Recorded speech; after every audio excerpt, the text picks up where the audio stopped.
Start करेंगे। आज हम चैप्टर 4 का रिवीजन स्टार्ट कर रहे हैं। चैप्टर 4 का revision. Chapter 4 is all about price determination in different markets. और इसका रिवीजन लेक्चर ऐसे यूनिट 1, यूनिट 2, यूनिट 3 ऐसे नहीं देने वाली हूँ। ओके, हम बीच में यूनिट 1 का डिस्कशन करेंगे, बीच में यूनिट 3 का डिस्कशन, और इन बिटवीन यूनिट 2 भी आ जाएगा डिस्कशन में। ओके, सो इसलिए इसका ऐसे लेक्चर यूनिट 1 का अलग से रिवीजन, यूनिट 2, यूनिट 3 अलग से, ऐसा कुछ नहीं रहेगा। ओके, सो स्टार्ट करते हैं। सबसे पहले free goods and economic goods का डेफिनेशन आया है। Free goods and economic goods. Free goods मतलब जो आपको कोई प्राइस पे करने की जरूरत नहीं, having zero price, goods which are free, air and sunlight. Economic goods मतलब are scarce in relation to their demand. Okay, scarce रहेंगे रिलेटेड टू देयर डिमांड, और उनकी प्राइस रहेगी मार्केट में। Okay, they are exchangeable in the market and command a price. Free goods and economic goods, I hope it is clear. Price का discussion आया है। Price क्या signify करता है? Quantity of money necessary to acquire good or service. Quantity of money necessary to acquire good or service. Price connotes money value, that is purchasing power of article expressed in terms of money. In other words, price expresses value of a thing in relation to money. Value of a thing in relation to money, that is quantity of money for which it will be exchanged. Value in exchange or exchange value according to Ricardo. Value in exchange or exchange value according to Ricardo means command over commodities in general or power in exchange over purchasable commodities in general. Okay, थोड़ा अलग तरीके से दिया है इन्होंने exchange value का definition, जो भी रिकार्डो इन्होंने। एक्सचेंज वैल्यू या फिर value in exchange according to Ricardo means command over commodities in general और power in exchange over purchasable commodities in general. Okay, अब इसके आगे डिस्कशन आया है value in use, value in exchange. Value in use मतलब आपका TU, total utility, chapter 2 वाला total utility. Okay, total utility that is usefulness और utility, that is the attribute which a thing may have to satisfy human needs.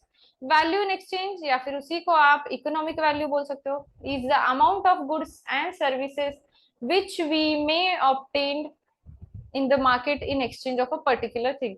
MU बोलूंगी मैं इसको, MU बोलूंगी। Okay, अब मैं बोलूँ एक्चुअली टीयू एमयू का कॉन्सेप्ट लगने वाला है नहीं चैप्टर 4 में, लेकिन मैंने जानबूझ के वैल्यू न्यूज के लिए टीयू और वैल्यू इन एक्सचेंज के लिए एमयू याद दिला दिया है आपको। ओके, देन इकोनॉमिक्स में हमको ऐसा कुछ फर्क पड़ेगा क्या सेंटिमेंटल वैल्यू का? सेंटिमेंटल वैल्यू, सेंटिमेंटल वैल्यू मतलब एक एग्जांपल बोल दूं तो समझो, किसी ने ऐसे बोल दिया कि किसी एक फ्रेंड ने, यहाँ पे एक एग्जांपल आया, टू फ्रेंड्स आर देयर, एक फ्रेंड ने दूसरे फ्रेंड को बोला कि मुझे तेरी कार बहुत ज्यादा पसंद आई है। ओके, तेरी कार अगर तू मुझे दे देगा तो मैं पूरी जिंदगी तू जो बोलेगा वो करूंगा। ओके, तो ये जो है ना, तू जो बोलेगा वो करूंगा, सेंटिमेंटल वैल्यू, इसको प्रॉपर आप मॉनेटरी टर्म्स में फाइंड आउट कर सकते हो क्या? नहीं, तो इसीलिए इसको आप कंसिडर नहीं करोगे इकोनॉमिक्स में। Okay, so we are only concern with exchange value, we are only concern with exchange value. Sentimental value subjective होती है नेचर में, सो उसका कुछ इंपॉर्टेंस हमारे इकोनॉमिक्स में तो है नहीं। Exchange value is determined in the market where exchange of goods and services takes place. A market मतलब क्या है? Market is a collection of buyers and sellers with the potential to trade. Market is a collection of buyers and sellers with the potential to trade. Market need not be a formal or held in a particular place. ये तो हमको पता ही है, आजकल Amazon पे वगैरह आप purchase कर सकते हो ना। So ऐसा जरूरी नहीं है कि कोई फॉर्मल प्लेस पर होना चाहिए market. So we can define the market simply as all those buyers and sellers of a good or a service who influence price. The element of market are buyers होने चाहिए, sellers होने चाहिए, product या फिर service, ये तो basic है एकदम। बायर, सेलर, प्रोडक्ट और सर्विस, और उसकी प्राइस रहेगी, उस प्राइस के लिए होगी bargaining. knowledge about market condition and one price for a product or a service at a given time. फिर से रिपीट करूंगी, element of market, element of market क्या है? बायर्स, सेलर्स, प्रोडक्ट और service, then bargaining for the price, knowledge about market condition, one price for a product or a service at a given time. Then इसके आगे आया है classification of market. मैं बोलूंगी इसको ना बहुत ज्यादा रिवीजन की जरूरत नहीं है, लेकिन कैसा एग्जाम में अगर एमसीक्यू आ गया ना तो बोनस मार्क्स है, बोनस मार्क्स है। कॉन्सेप्चुअल एकदम बहुत ज्यादा क्लैरिटी चाहिए, ऐसा कुछ नहीं है। ओके, अगर नाम पर भी ध्यान रख दो, जो नेम्स उनको दिए गए हैं क्लासिफिकेशन में, वो नाम को लिंक करो उसके मीनिंग के साथ, तो कॉमन सेंस से याद रख सकते हो। ओके, पहले क्लासिफिकेशन किया है प्रोडक्ट मार्केट और फैक्टर मार्केट। प्रोडक्ट मार्केट मतलब आप फाइनल गुड्स एंड सर्विसेज बेच रहे हो, किसको बेचते हो? हाउस होल्ड को बेचते हो। ओके, गुड्स एंड सर्विसेज कौन लेगा? हाउस होल्ड लेंगे प्रोडक्ट मार्केट में। फैक्टर मार्केट मतलब फैक्टर ऑफ प्रोडक्शन बेचोगे, factors of production. Factors of production कौन बाय करेगा? जो भी प्रोडक्शन करने वाली फर्म्स है। ओके, कौन से आपके factors of production? Land, labour, capital, entrepreneur. Okay, so factor market और product market I hope clear है। फैक्टर मार्केट में कौन परचेस करता है? फर्म्स परचेस करती है। प्रोडक्ट मार्केट में फाइनल गुड्स एंड सर्विसेज कौन परचेस करेगा? हाउस होल्ड्स परचेस करेंगे। प्रोडक्ट मार्केट जो है आपका किसको एलोकेट कर रहा है गुड्स? प्रोडक्ट मार्केट में फाइनल कंज्यूमर्स को एलोकेशन ऑफ गुड्स हो रहा है। फैक्टर मार्केट में एलोकेशन ऑफ प्रोडक्टिव रिसोर्सेस होगा, allocation of productive resources to the producers होगा। और जो प्राइसेस होंगे आपके फैक्टर मार्केट में, those are factor prices. Okay, इसके आगे क्लासिफिकेशन ऑफ मार्केट किया गया है ऑन द बेसिस ऑफ, अब कुछ बेस लेकर इन्होंने क्लासिफिकेशन किया है, जैसे कि geographical area. Geographical area base लेकर इन्होंने क्लासिफिकेशन किया है। चार टाइप के क्लासिफिकेशन है, local, regional, national, international. Local, regional, national, international. Time के बेसिस पे, टाइम एलिमेंट। टाइम एलिमेंट मैं बोलूँ ये किसने दिया है, बहुत ज्यादा इंपॉर्टेंट है। On the basis of time, time element जो भी इंट्रोड्यूस किया मार्केट में, ये किया है अल्फ्रेड मार्शल। इन्होंने अल्फ्रेड मार्शल इन्होंने, इस पे क्वेश्चन आ सकता है और देयर इज अ चांस कि आप भूल जाओ। Very short period, short period, long period, very long period याद रहेगा मे बी क्लासिफिकेशन, लेकिन किसने दिया है, कौन से इकोनॉमिस्ट ने दिया है, ये भूल सकते हो। सो अल्फ्रेड मार्शल इनका नाम याद रखना है। क्या है? Very short period market, long period market, very long period market. Very long period market को सेक्युलर पीरियड मार्केट भी बोला जाता है। Then on the basis of nature of transaction, on the basis of nature of transaction, spot और cash market, forward और future market. Spot और cash market, forward और future market. On the basis of regulation, regulated market, unregulated market. on the basis of volume of business, wholesale market, retail market. On the basis of type of competition, perfectly competitive market, imperfectly competitive market. On the basis of type of competition, perfectly competitive market, imperfectly competitive। थोड़ा detail में जाएंगे अभी।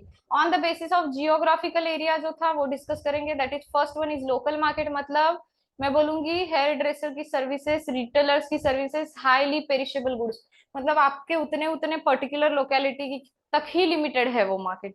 Regional market मतलब थोड़ा सा wider area cover करोगे, आसपास के सिटीज, आसपास के कुछ स्टेट्स या फिर cluster of states. Okay, regional market के लिए। नेशनल मार्केट मतलब पूरे कंट्री में बेच रहे हो उस प्रोडक्ट को। सो हिंदी बुक्स में have national market in India. Okay, then international market मतलब आप उनको ट्रेड कर रहे हो इंटरनेशनली, एक्सचेंज कर रहे हो internationally. Usually high value small bulk bulk commodities, मतलब उसकी वैल्यू बहुत ज्यादा है और उसका जो वेट या फिर मैं बोलूँ क्वांटिटी जो है ना बहुत कम है, स्मॉल बल्क कमोडिटीज बोला है। गोल्ड और सिल्वर, सिल्वर का एग्जांपल है। लेकिन प्रॉब्लम क्या है, आजकल तो आपके पेरिशेबल गुड्स भी इंटरनेशनल मार्केट में बेचे जाते हैं, जैसे कि fruits, vegetables. Okay, international market में बेचे जा रहे हैं ना। या फिर मैं बोलूँ फ्लावर्स भी पेरिशेबल है ना, फिर भी बेचे जा रहे हैं इंटरनेशनल मार्केट। तो ये जो भी क्लासिफिकेशन है ना on the basis of geographical area, कि आपका local market, regional market, national, international, ऐसा कुछ अभी बचा नहीं है एक्चुअली। ओके, सो मैं ऐसा बोल सकती हूँ बिकम मोर और less outdated in modern days. Even highly perishable goods have international market. फिर भी क्लासिफिकेशन आया है, एग्जाम में एमसीक्यू आ सकता है, एज पर द थ्योरी लिखना है। On the basis of time, किसने दिया है ये classification? On the basis of time, Alfred Marshall ने।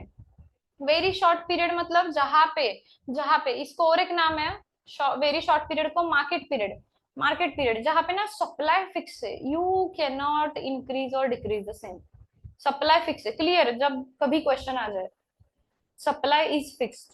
कैनॉट बी इंक्रीज और डिक्रीज, समझ जाना, वेरी शॉर्ट पीरियड मार्केट की बात चल रही है। एग्जाम्पल दे दिए, vegetables, flower, fish, eggs, fruits, milk, perishable goods basically, supply of which can not be changed. बहुत कम पीरियड के अंदर आप आउट ऑफ सडन उसका सप्लाई चेंज नहीं कर सकते हो। शॉर्ट पीरियड मार्केट मतलब slightly longer than the very short period, slightly longer than the very short period market. यहाँ पे क्या है, सप्लाई आप मॉडरेटली एडजस्ट कर सकते हो, थोड़ा बहुत एडजस्ट कर सकते हो। और ये जो भी चेंजेस करोगे ना, since you are in a short period, short period में हो तो कुछ फैक्टर आपके फिक्स रहेंगे, कुछ फैक्टर आपके वेरिएबल रहेंगे, कुछ फैक्टर फिक्स, कुछ फैक्टर वेरिएबल। जो वेरिएबल फैक्टर्स है उनको इंक्रीज करके आप चेंजेस करोगे। Then long period market, long run, short run, I hope याद है, आई होप सबको याद है short run long run. Short run मतलब at least one factor should be fix, long run मतलब ऑल फैक्टर्स आर वेरिएबल। अब यहाँ पे लॉन्ग पीरियड मार्केट बोल रहे हो तो सारे फैक्टर वेरिएबल हो जाएंगे, तो सप्लाई तो कैसे भी चेंज कर सकते हो आपका स्केल ऑफ प्रोडक्शन चेंज करके, तो supply is fully adjusted to the changes in the demand condition. And the last one is very long period और secular period. Secular movements are recorded in certain factors over a period of time. The factor includes size of population का बढ़ना, capital supply, supply of raw material, ये सब आप very long period या फिर secular period में देखोगे।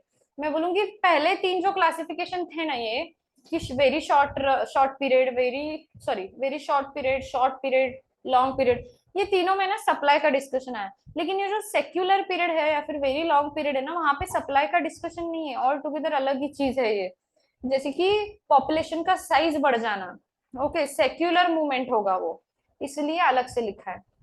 Then on the basis of nature of transaction, on the basis of nature of transaction, spot और कैश मार्केट, फॉरवर्ड और फ्यूचर मार्केट, फर्क क्या है दोनों में?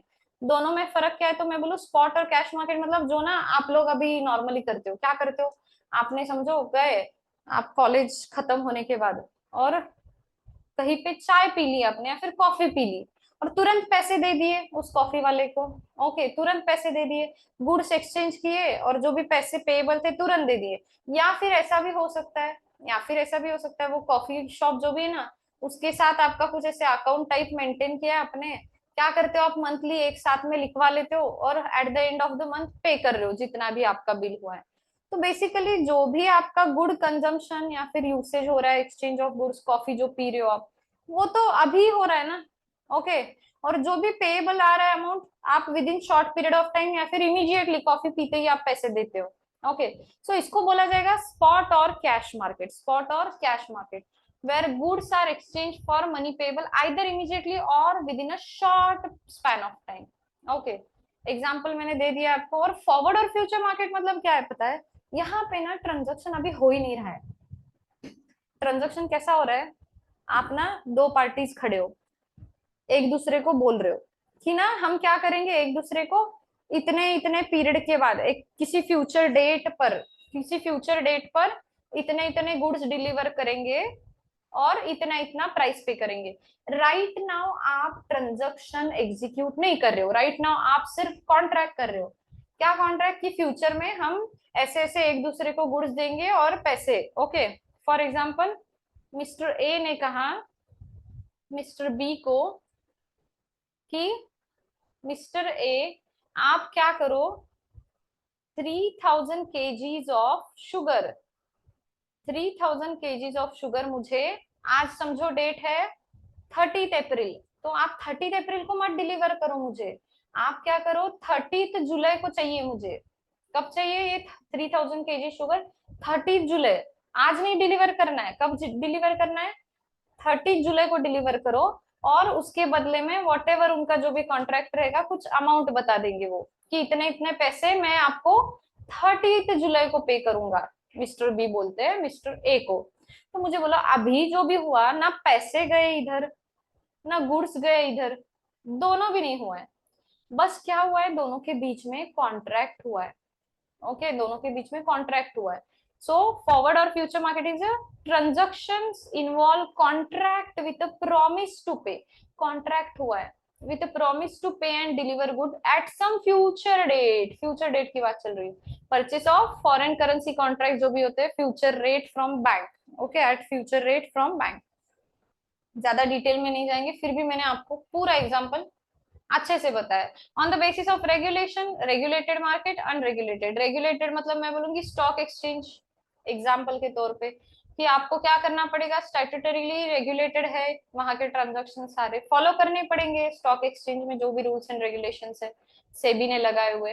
अनरेगुलेटेड मार्केट मतलब फ्री मार्केट बोलूंगी मैं, वीकली मार्केट, वहां पे कुछ रूल्स एंड रेगुलेशंस नहीं है, आप जब ट्रांजैक्शन एग्जीक्यूट करते हो तो। Okay, on the basis of volume of business, wholesale market, retail. Wholesale मतलब मैं बोलूंगी बिजनेस टू बिजनेस वाला मार्केट, मतलब जहां पे क्वांटिटीज ज्यादा बेची जाती है और ज्यादा परचेस की जाती है, in bulk, in large quantities होगा, bought and sell. Then next is retail market में sold in small quantities, B to C वाला मार्केट। बी टू सी मतलब business to consumer, full form पूछ सकते हैं, बी टू बी का full form, B to C का full form. B2B is business to business, B2C is business to consumer. On the basis of competition, perfectly competitive market, imperfectly competitive market. Okay, इसका discussion ना ही करें तो अच्छा, क्योंकि market structure पढ़ने वाले हैं हम, मार्केट स्ट्रक्चर पढ़ने वाले हैं। What are the types of market structure? Types of market structure हमारे सिलेबस में हम डिस्कस करेंगे these four. What are the four types of market structure?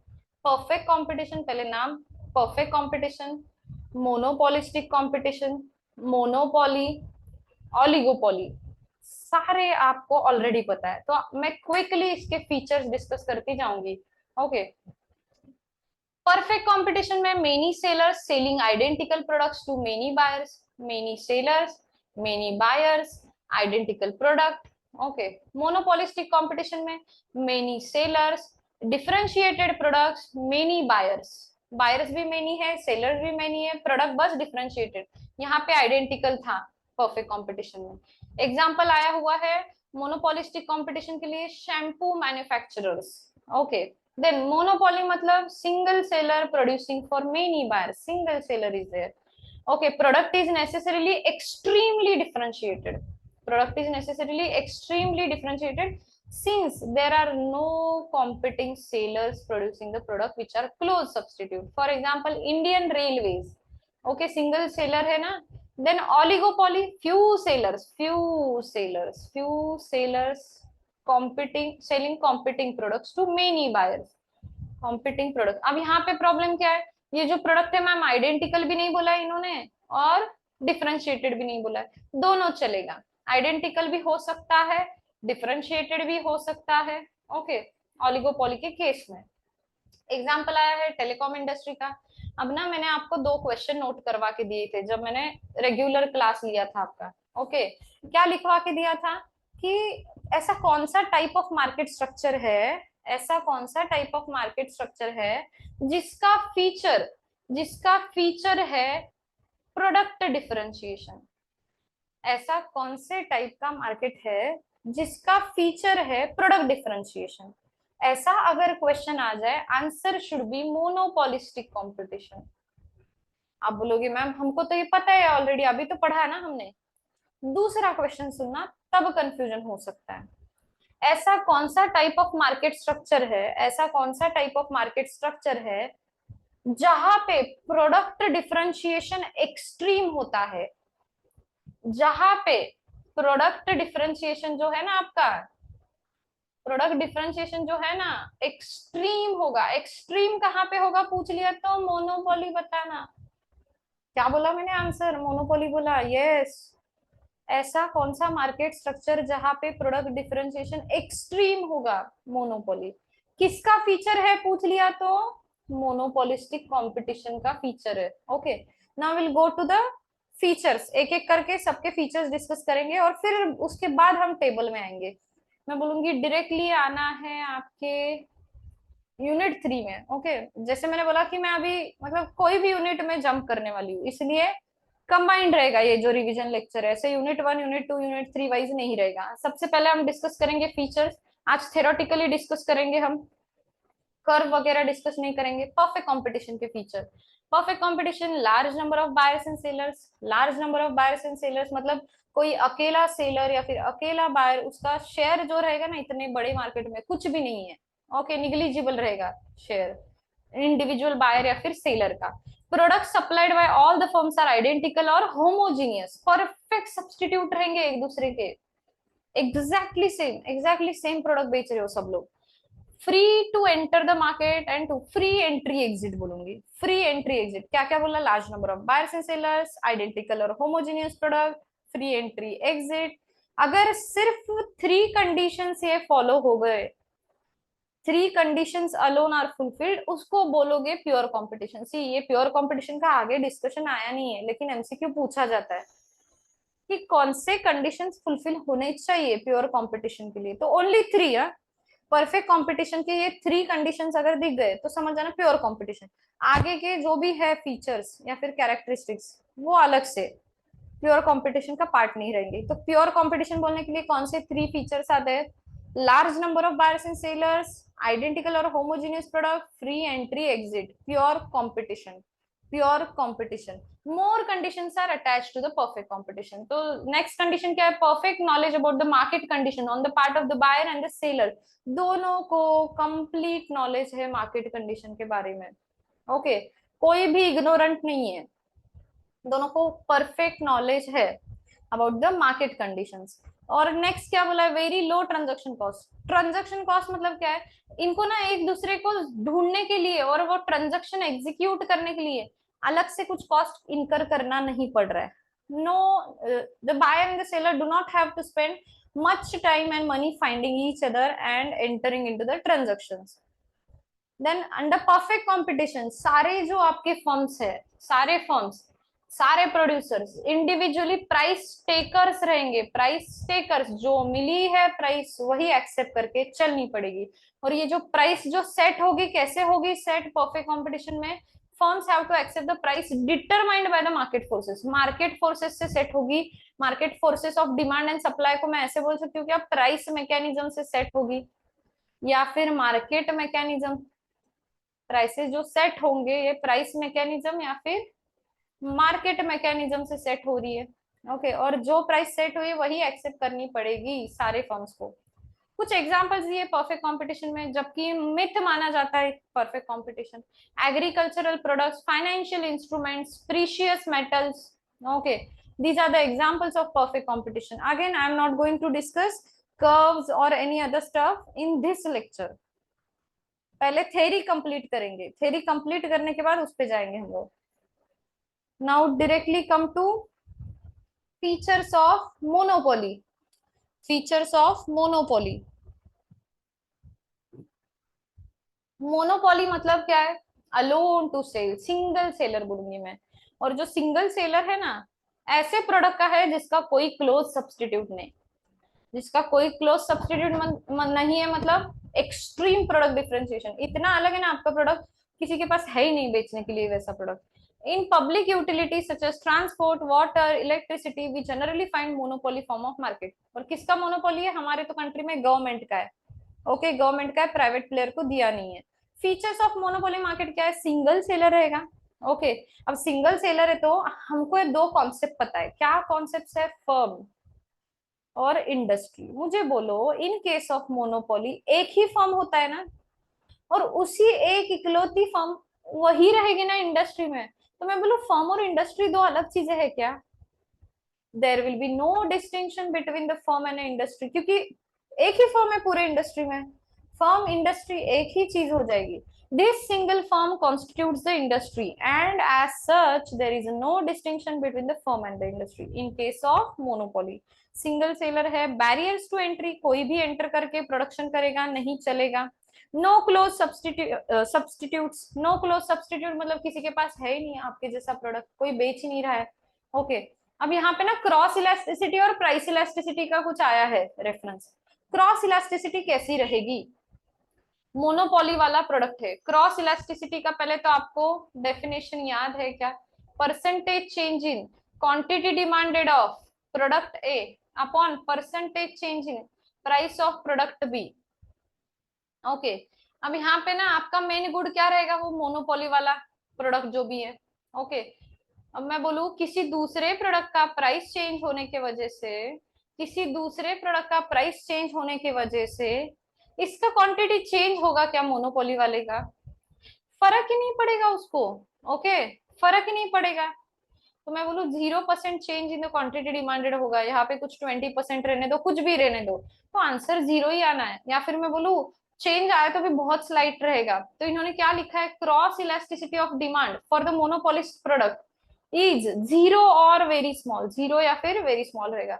और प्राइस इलास्टिसिटी का क्या रेफरेंस है, ईपी का फॉर्मूला क्या होता है, हम एक ही प्रोडक्ट का लेते हैं ना, जो भी दोनों भी, क्वांटिटी भी उसी का, प्राइस भी उसी का, percentage change in quantity demanded upon percentage change in price. अब ये ना मोनोपोली वाला प्रोडक्ट है, मतलब आप जो प्रोडक्ट खरीदने जा रहे हो as a customer, okay, demand side से सोचना है, एज अ कस्टमर आप प्रोडक्ट खरीदने जा रहे हो ना, तो वो प्रोडक्ट सिर्फ किसी एक ही पर्सन के पास मिल रहा है, सिंगल सेलर है उसका। अगर उसने प्राइसेस बढ़ा दिए, आपके पास ऑप्शन है क्या किसी और के पास चले जाओ, नहीं है, ऑप्शन नहीं है। तो मुझे ये कहना है कि प्राइस चेंज का इम्पैक्ट क्वांटिटी पे उतना ज्यादा नहीं होगा, क्योंकि लोगों के पास ऑप्शन अवेलेबल नहीं है, सब्स्टिट्यूट अवेलेबल नहीं है। तो मैं ऐसा बोल सकती हूँ क्या, लेस देन 1 रहेगा इलास्टिसिटी, प्राइस चेंज का इम्पैक्ट उतना ज्यादा नहीं होगा क्वांटिटी डिमांडेड पर। तो मैं ऐसा बोल सकती हूँ लेस देन 1, या फिर रिलेटिवली इन इलास्टिक, या फिर रिलेटिवली इन इलास्टिक, चलेगा। ओके, क्रॉस इलास्टिसिटी 0 या फिर वेरी स्मॉल होगी, और आपकी प्राइस इलास्टिसिटी रहेगी रिलेटिवली इनइलास्टिक या फिर लेस देन 1 बोलोगे, रिलेटिवली इनइलास्टिक या फिर लेस देन 1। और जो भी मोनोपोलिस्ट फेस करेगा, डिमांड कर्व जो रहेगा, मुझे बोलो डिमांड कर्व नॉर्मली जनरली कैसा होता है, demand curve normally generally downward sloping होता है, left to right downward sloping. इन्होंने क्या बोल दिया है, स्टीप बोला है, स्टीप बोला है। अब ये स्टीप रहने का रीजन क्या होगा, मैं बोलूंगी आपका जो इलास्टिसिटी रिलेटिवली इनइलास्टिक है ना, रिलेटिवली इनइलास्टिक में स्टीपर डिमांड कर्व ही आता है, स्टीपर डिमांड कर्व, क्योंकि आपका चेंज इन प्राइस और चेंज इन क्वांटिटी चेक करोगे ना, तो प्राइस बहुत ज्यादा चेंज होने के बाद क्वांटिटी थोड़ी बहुत चेंज होगी, प्राइस चेंज ज्यादा रहेगा then your quantity change. Okay, इसलिए स्टीपर रहेगा। ओके, ये चैप्टर 2 का रिवीजन का पार्ट है बोलूंगी मैं तो, चैप्टर 2 के रिवीजन का पार्ट। देन मार्केट पावर रहेगा, it has ability to charge price above marginal cost and earn positive profit, क्योंकि प्राइस टेकर नहीं प्राइस मेकर रहेगा। ओके, एक पॉइंट मेरी तरफ से ऐड कर लो, प्राइस मेकर रहेगा, मोनोपोलिस्ट जो भी है प्राइस मेकर रहेगा, प्राइस टेकर नहीं रहेगा। Okay, how do monopolies arise, कैसे क्या ये मोनोपोली वाला सिचुएशन हो जाता है। तो मैं बोलूँ fundamental cause is barriers to entry, अगर किसी और को आप एंट्री ही नहीं दे रहे हो, जैसे इंडियन रेलवेज के केस में मैं बोलूँ गवर्नमेंट के पास ही है ये अथॉरिटी, दूसरे किसी को अलाउ ही नहीं किया, बैरियर्स टू एंट्री, कोई आ ही नहीं सकता है रेलवे इंडस्ट्री में। ओके, तो ऑटोमेटिकली मोनोपोली हो गया ना। Then few more reasons are, strategic control over scarce resources, आपके पास स्केर्स रिसोर्सेज है या फिर टेक्नोलॉजी है वैसी जो दूसरों के पास है नहीं, थ्रू डेवलपिंग और acquiring control over unique product, आपका प्रोडक्ट ही यूनिक है, कुछ इनोवेटिव चीज लाइए, किसी के पास है ही नहीं वो, देन मोनोपोली हो गई। Government granting exclusive right to produce, government ने आपको ग्रांट कर दिया है कि आप ही अकेले प्रोड्यूस कर सकते हो, सेल कर सकते हो, पेटेंट या कॉपीराइट दे दिया आपको गवर्नमेंट ने, आपने कुछ तो इनोवेटिव चीज बनाई होगी और पेटेंट कॉपीराइट उसका ले लिया है गवर्नमेंट से, तो आपका जो भी मोनोपोली हो जाएगा उस प्रोडक्ट में, क्योंकि due to that patent and copyright no one can produce those goods and services. Okay, business combination और कार्टेल्स हो जाएंगे, मतलब क्या है, जो भी सेलर्स है जो भी प्रोड्यूसर्स है ना, सेलर्स या फिर प्रोड्यूसर्स एक साथ आ जाएंगे, मैं बोलूँ सेलर्स या फिर प्रोड्यूसर्स एक साथ आ जाएंगे और एज इफ सिंगल फर्म की तरह सारा प्राइसिंग वगैरह सेट करेंगे। Actually this business combination and cartel are illegal in most of the countries. Extremely large startup cost, बहुत ज्यादा स्टार्टअप कॉस्ट रहा तो नॉर्मली कोई एंट्री नहीं करता है उस मार्केट में। ओके, अलाउड रहा तो भी एंटर नहीं करेगा, क्योंकि उतना स्टार्टअप कॉस्ट इनकर ही नहीं कर सकते, तो मोनोपोली क्रिएट हो जाएगा ऑटोमेटिकली, जो एग्जिस्टिंग फर्म है उसका नेचुरल मोनोपोली होता है बहुत बार, क्योंकि very large economies of scale. मैं बोलूँ आसाम में टी जो भी है उसका जो भी मैन्युफैक्चरिंग है, मैं बोलूँ उनको तो वो एटमोस्फेयर मिला है ना, नेचुरल मोनोपोली है। मैं बोलूँ very large economies of scale मिले हैं for the production of T बोलूंगी। इनॉर्मस गुडविल, गुडविल की वजह से भी होगा कि आपका मोनोपोली क्रिएट हो गया है। जैसे कि मैं बोलूँ आप पाव भाजी के लिए जाना है सोलापुर में कहीं पे, तो आप बोलते हो कि सुप्रजा की ही पाव भाजी खानी है, तो मैं बोलूँ उनका मोनोपोली जैसा हो गया है। ऑप्शन इज देयर, मैं बोलूँ ऐसा नहीं है कि अभी ये जो मैं पाव भाजी का एग्जांपल दे रही हूँ तो कोई दूसरा है ही नहीं, ऐसा नहीं है। Okay, other players are also there, but goodwill की वजह से भी देर इज अ पॉसिबिलिटी कि कभी कभी आपका मोनोपोली वाला सिचुएशन क्रिएट हो जाए। Stringent legal and regulatory requirements, कभी कभी क्या है आपकी एंट्री ना स्ट्रिक्टली प्रोहिबिटेड है, आप कुछ rules and regulations completely fulfil नहीं करते हो, तब तक you can not enter into the market. और कभी कभी मोनोपोली किस वजह से हो जाती है कि फर्म्स क्या यूज करती है एंटी कॉम्पिटेटिव प्रैक्टिसेस, जैसे कि प्रीडेटरी प्राइसिंग बोलूंगी मैं। प्रीडेटरी प्राइसिंग मतलब ऐसा प्राइस रखो ना मार्केट ही खा जाओ पूरा। ओके, रिसेंटली हमने लेक्चर में डिस्कस किया था प्रीडेटरी प्राइसिंग मतलब, जियो का मैंने एग्जांपल दिया था। जियो ने क्या किया था, फ्री में सिम्स बांटे थे और कुछ 1-2 महीने के लिए या 3 महीने के लिए डेटा फ्री में दिया था, अनलिमिटेड कॉलिंग दिया, और फिर जो रेट्स है ना आगे 3 महीनों के बाद चार्ज किए जाने वाले, वो भी कम कर दिए, वो भी कम कर दिए। इससे क्या हो गया, जियो ने पूरा मार्केट कैप्चर कर लिया। So this is called predatory pricing. Pricing इतना लो रखो कि बाकी जो भी एग्जिस्टिंग कंपटीशन है ना वो पूरा आउट ऑफ द मार्केट ही हो जाए। Okay, in real life pure monopolies are not common because monopolies are either regulated or prohibited altogether। normally pure monopolies होते नहीं है, और होते भी है तो उनको रेगुलेट किया जाता है गवर्नमेंट की तरफ से, या फिर प्रोहिबिटेड ही कंप्लीटली है। इंडियन रेलवेज का एग्जांपल आया है, मोनोपोली इन रेल ट्रांसपोर्टेशन। ओके, मोनोपोली का डिस्कशन इतना ही है, थेराटिकल डिस्कशन कर रहे हैं ना हम लोग। ओके, उतने में मैं बोलूँ फीचर्स ही डिस्कस कर रहे हैं बस। अब इसके आगे आ जाओ directly on this page. Imperfect competition में आपका मोनोपोलिस्टिक कंपटीशन। मोनोपोलिस्टिक कंपटीशन बोलते हैं सोप्स या फिर डिटर्जेंट्स, सोप्स या फिर डिटर्जेंट्स का मार्केट कंसिडर करना है। जैसे कि यहाँ पे ना मेन फीचर जो होता है ना मोनोपोलिस्टिक कंपटीशन में, मैं बोलूँ वो तो होता है इनका प्रोडक्ट डिफरेंशिएशन। प्रोडक्ट डिफरेंशिएशन ही मेन फीचर है। लार्ज नंबर ऑफ सेलर्स रहेंगे, कम नहीं है sellers, large sellers are there, but difference कहाँ पे, प्रोडक्ट डिफरेंशिएशन। अभी जैसे कि सोप का एग्जांपल इन्होंने दिया है, Lux is claim to be a beauty soap, Liril is with associated with more freshness, and Dettol soap is antiseptic, and Dove claims कि आपकी स्किन स्मूथ रहेगी। ओके, तो मैं बोलूँ इनका प्रोडक्ट डिफरेंशिएशन इन्होंने बताया, तो मेन मेजर फीचर वही है मोनोपोलिस्टिक कंपटीशन का कि product differentiation. Because of competing firms या फिर competing products are close substitute, demand is relatively elastic. हमने मोनोपोली में क्या बोला, मोनोपोली में बोला डिमांड रहेगी रिलेटिवली इन इलास्टिक। क्योंकि क्यों बोला इन इलास्टिक, क्योंकि फर्क नहीं पड़ेगा लोगों को जल्दी प्राइस चेंज का, क्योंकि ऑप्शन ही नहीं है, दूसरा ऑप्शन नहीं ना, प्राइस बढ़ भी जाएगी तो चुपचाप वो मोनोपोली वाले से ही खरीदना है, इसलिए इन इलास्टिक बोला है। और यहाँ पे क्या है, यहाँ पे लार्ज नंबर ऑफ सेलर्स है ना, तो प्राइस कम ज्यादा करोगे तो डिमांड तो चेंज होनी है, इसलिए बोला है कि रिलेटिवली इलास्टिक रहेगी। और यहाँ पे मोनोपोली में रिलेटिवली इलास्टिक के लिए आपने क्या बोला, स्टीपर डिमांड कर्व रहेगा, स्टीपर डिमांड कर्व। अब यहाँ पे क्या बोलोगे, रिलेटिवली इलास्टिक है तो it will be flatter demand curve बोलूंगे, flatter demand curve.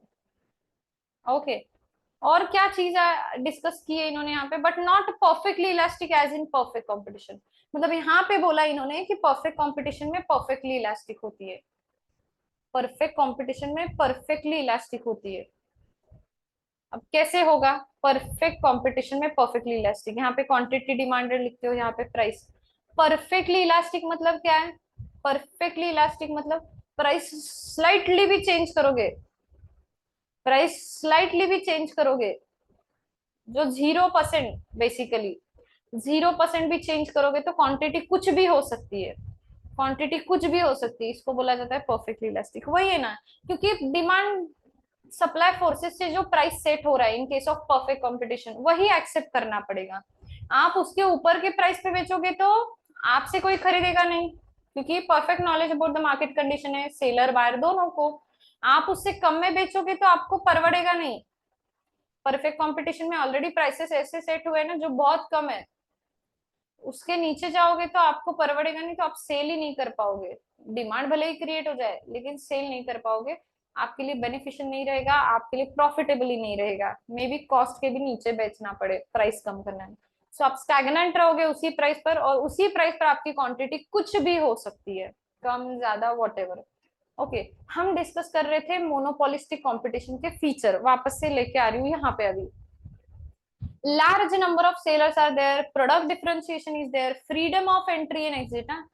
Freedom of entry and exit है, कुछ ऐसा बहुत ज्यादा बैरियर्स ऐसा नहीं है जैसे मोनोपोली के केस में। नॉन प्राइस कंपटीशन है, प्राइस के लिए नहीं करेंगे कंपटीशन ये, they are trying to compete on the basis of other than price. बोलूंगी नॉन प्राइस कंपटीशन, जैसे कि बहुत सारा एडवर्टाइजमेंट करो, aggressive advertising, product development, better distribution arrangement, efficient after sale services. Okay, so उनका प्रोडक्ट डिफरेंशिएशन दिखाने के लिए जाएंगे वो, ज्यादातर उनका प्राइस वॉर नहीं रहेगा, प्राइस वॉर नहीं रहेगा, उनका रहेगा कि हमारा प्रोडक्ट कैसे अलग है अदर प्रोडक्ट से। ओके, वही शो करने की कोशिश करेंगे। अब इसके बाद ओलिगोपोली का डिस्कशन, ओलिगोपोली का डिस्कशन। ओके,